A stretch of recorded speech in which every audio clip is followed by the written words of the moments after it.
এরকমই এক যুবক ফুজাইলা রাদিয়াল্লাহু তাআলা সাহাবা, আমার নবীর তাগড়া যুবক প্রেমিক, যখন কাফের অবস্থায় ছিল তেনাকে জিজ্ঞেস করছে আপনার তওবার ঘটনাটা বলেন। বলে আমি অনেক বড় আইয়াস ছিলাম, জেনাখোর ছিলাম, নাউজুবিল্লাহ, মদ করছিলাম, নারী নিয়ে পড়ে থাকতাম, টাকার বিনিময়ে মানুষকে হত্যা করতাম, চুরি করতাম, ডাকাতি করতাম, যা মন চায় তাই করতাম। এরকম সমাজে আছে কি নাই? দেশের টাই না 10-এর টাকায় সমাজে, এরকম সমাজে মনে নাই? আসেনি বাবা? আছে আছে আছে। ওই সমাজও ছিল, এই সমাজে আছে, কিয়ামতের আগ পর্যন্ত থাকবে, ঠিক কিনা? কিয়ামতের আগ পর্যন্ত থাকবে এরা।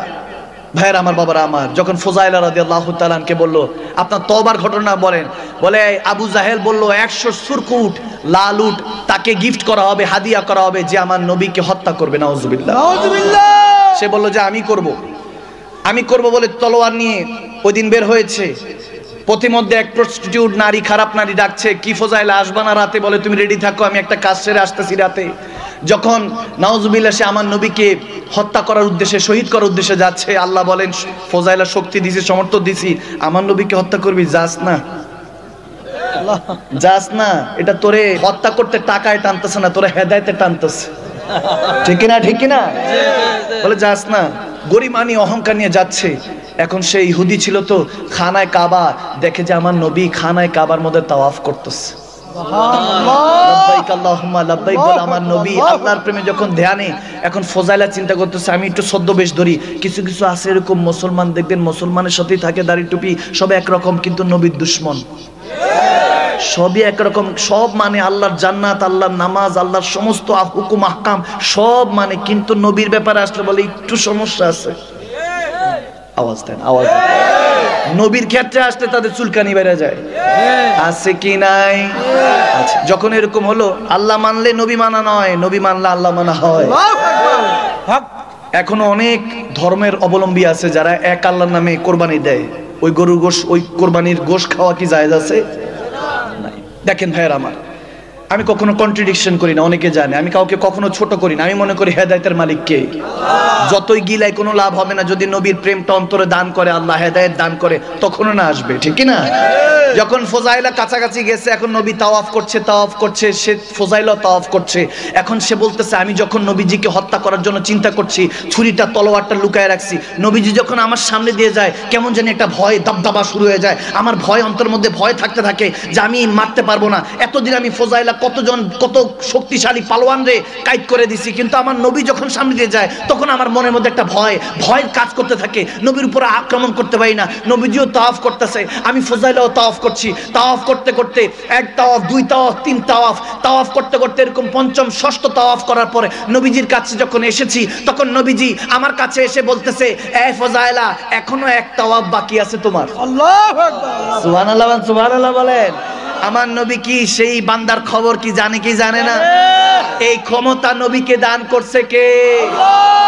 আল্লাহ করলে মোল্লারটা শুনবো না? আল্লাহ, আপনাদের আওয়াজে হুজুর মোল্লারটাই শুনবো, কাটটা শুনবো, আল্লাহটা শুনবো। যখন এরকম করলো ফুজাইলা, তখন বলতেছে আমি তো তখন ভীতু সংকট করলাম যে আমি 6 তাওয়াফ করছি, উনি কেমনে জানে? নবীজি তখন বুকের মধ্যে হাত দিয়ে বলল, যা, আমি আমার জন্য যেটা করতে আসছিস সেটা বাদ দে, এ ফুজাইলা তাওয়াফ করে নে। বলতেছে আমি তাওয়াফ করবো, সমস্যা নাই, আপনি কেন এটা বলছেন? বলে তাহলে বাদ দে, যেটা করার জন্য আসছিস ওটাই কর, যেটা করতে আসছো সেটাই কর।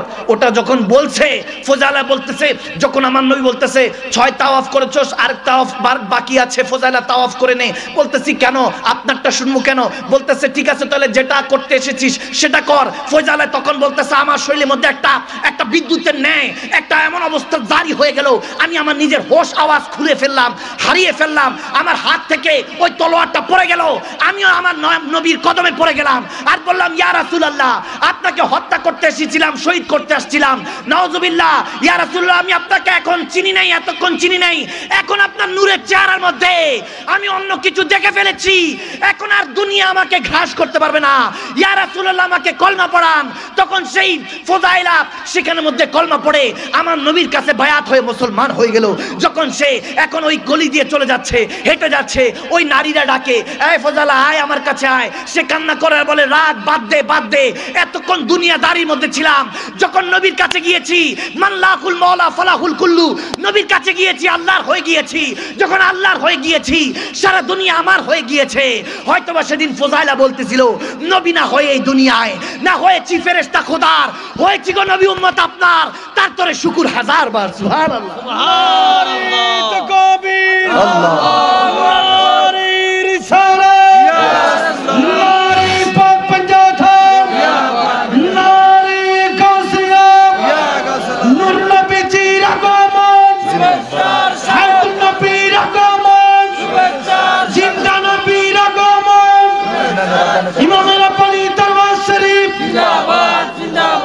কষ্ট হচ্ছে বাবা? সমাজের মধ্যে কুসংস্কার আছে কি নাই? আছে। আমাদেরকে কুসংস্কার বেশি শিক্ষা দেয়। বিড়াল একটা যদি কালো বিড়াল সামনে দিয়ে যায়, যাইস না, ঝামেলা আছে সামনে। আবার কিছু কিছু যেতেছে খুব তড়িৎ গতিতে চলে যাচ্ছে, পিছন দিক দিয়ে ডাক দিলে বলে এর পিছন দিক দিয়ে ডাক দিছিস, কাজটাই সত্যি না, সব কাজটাই বরবাদ হয়ে যাবে। বলে না বলেন? অনেক রকম কুসংস্কার আছে। ইবনে বাতুতা আলাইহি রাহমা বর্ণনা করছেন যে এক যুবক আল্লাহ ওয়ালা ছিলেন, তার জামানার মধ্যে আবুল বারাকা নাম তেনার, আবুল বারাকা আলাইহি রাহমা। তেনার জামানার মধ্যে একটা মন্দির ছিল যেখানে প্রতি বছর একটা সুন্দরী নারীকে রেখে আসতে হতো, যুবতী নারীকে। পরের দিন আসলে দেখা যেত ওই নারী মারা গেছে, ওই মেয়ে মারা গিয়েছে। তো এই জন্য প্রত্যেক বছর সারা বছর তাহলে শান্তি থাকবে। নাউজুবিল্লাহ, মুসলমানরাও সেটা বিশ্বাস করা শুরু করলো। নাউজুবিল্লাহ বলে। এখন হযরত আবুল বারাকা আলাইহিস সালাম যুবক এক আল্লাহর ওলি, তিনি পথে দিয়ে যাচ্ছেন, তো খাবার ক্ষুধা লেগেছে। ওই সময় তো রেস্টুরেন্ট হোটেল ছিল না, ক্ষুধা লেগেছে। সালাম দিলেন এক বাড়ির সামনে গিয়ে, আসসালামু আলাইকুম, কেউ কি আছেন? বলে আছি। বলে একটু ক্ষুধা লেগেছে, যদি খাবার দিতেন, আমি একজন মুসাফির, মুসাফিরকে মেহমানকে খাবার খাওয়ানো সুন্নত, ঠিক না? বলে আমি মেহমান হয়ে আপনার একটু মেজবানি পেতে চাই। বলে আসেন। ভিতরে আসলো, খাবার খাওয়াচ্ছে। একজন মহিলা ছিল, খাবার দিয়ে বলতেছে আসেন। পর্দার আড়াল থেকে কান্না করছে। আবুল বারাকা ওই যুবক আল্লাহর ওলি জিজ্ঞেস করছেন কি হয়েছে মা, কি হয়েছে, হোয়াট হ্যাপেন্ড, কি হয়েছে? বলে হুজুর আমার জীবন অনেক দুঃখ, আমার স্বামী নেই, আমি একটা মেয়ে ছিল, আজকে সে মেয়েটাকেও দিয়ে আসতে হবে।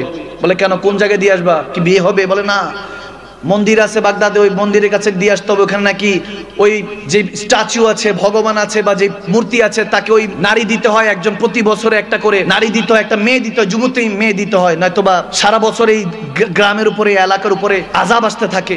আমার মেয়েটাকে একটাই মাত্র মেয়ে দিয়ে আসতে হবে আজকে। বলেন কি, এটা আবার কোন ধরনের কুসংস্কার? বলে এরকম দিতে হয়, নয়তোবা এলাকার ময় মুরব্বীরা আমাকে গালমন্দ করবে, দিতে হবে, কিছু করার নেই। তখন ওই আল্লাহর ওলি আবুল বারাকা আলাইহিস সালাম তিনি বলতেছে মাগো সমস্যা নাই, আমিও দেখতে একটু যুবক, দাড়ি দুড়িও কম, এক কাজ করেন, ওই আপনার মেয়ের ড্রেস আমারে পরে আমারে রেখে এসেন। সুবহানাল্লাহ বলেন না?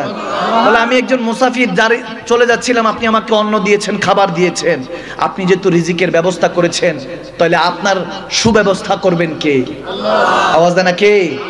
আপনার জীবনের ব্যবস্থা হয়তো বা আল্লাহ আমাকে মুসাফির হিসাবে পাঠিয়েছে। দেখেন আল্লাহ ওয়ালাদের সাথে সম্পর্ক রাখবেন।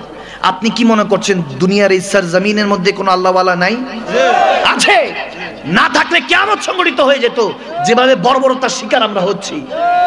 যুবক দেখেন না নারী হয়ে যাচ্ছে, বই পুস্তকের মধ্যে ট্রান্সজেন্ডার এসব নিয়ে কথাবার্তা আসতেছে। আপনারা কি এগুলো পান না? নাউজুবিল্লাহ।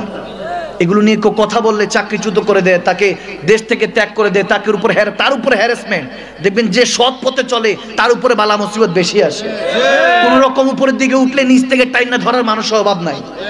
ভালো কাজ করবে, ভালো পরামর্শ দিবে, এরকম মানুষ আজকাল সমাজে অভাব, ঠিক না?